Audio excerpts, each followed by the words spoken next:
വളരെ നിസ്സഹായനാണ്. കുറച്ച് ശക്തി അദ്ദേഹത്തിൽ നിന്ന് ഞാൻ കടം വാങ്ങിക്കാം.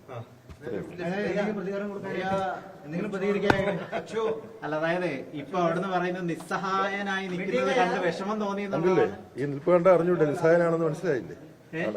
ഈ നിൽപ്പ് കണ്ടാൽ അറിഞ്ഞൂടെ നിസ്സഹായനാണെന്ന്. എല്ലാ ചോദ്യത്തിനും മൗനം മാത്രമായിരുന്നു മറുപടി ഇന്നലെ എന്നാണ് പറഞ്ഞത്.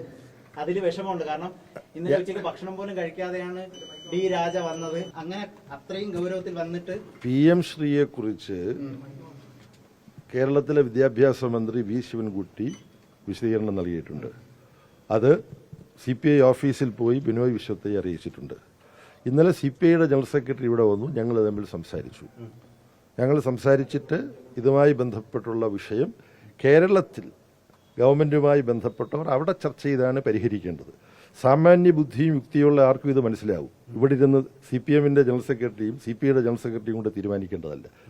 കേരളത്തിലാണ് തീരുമാനിക്കേണ്ടത്.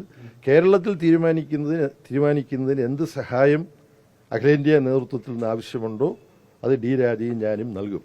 കേരളത്തിലെ ഈ പ്രശ്നം പരിഹരിക്കുന്നതിന് ഞങ്ങളുടെ സഹായം ആവശ്യമുണ്ടെങ്കിൽ അതാണ് ഇന്നലെ തീരുമാനിച്ചത്. അങ്ങനെയാണ് ഈ കാര്യങ്ങളൊക്കെ ചെയ്യുക. തിരുത്തണോ വേണ്ടയോ എന്നൊക്കെ ഉള്ളത് അവിടെ ചർച്ച ചെയ്യാൻ പോകുന്ന കാര്യമാണ് സുഹൃത്തെ. നിങ്ങളങ്ങ് തീരുമാനിക്കേണ്ട എന്താ വേണ്ടതെന്ന് അവിടെ ചർച്ച ചെയ്ത് തീരുമാനിക്കേണ്ടതാണ്. അവിടെ ചർച്ച ചെയ്ത് തീരുമാനിക്കാൻ പ്രയാസമുണ്ടെങ്കിൽ ഞങ്ങൾ ഇടപെടും.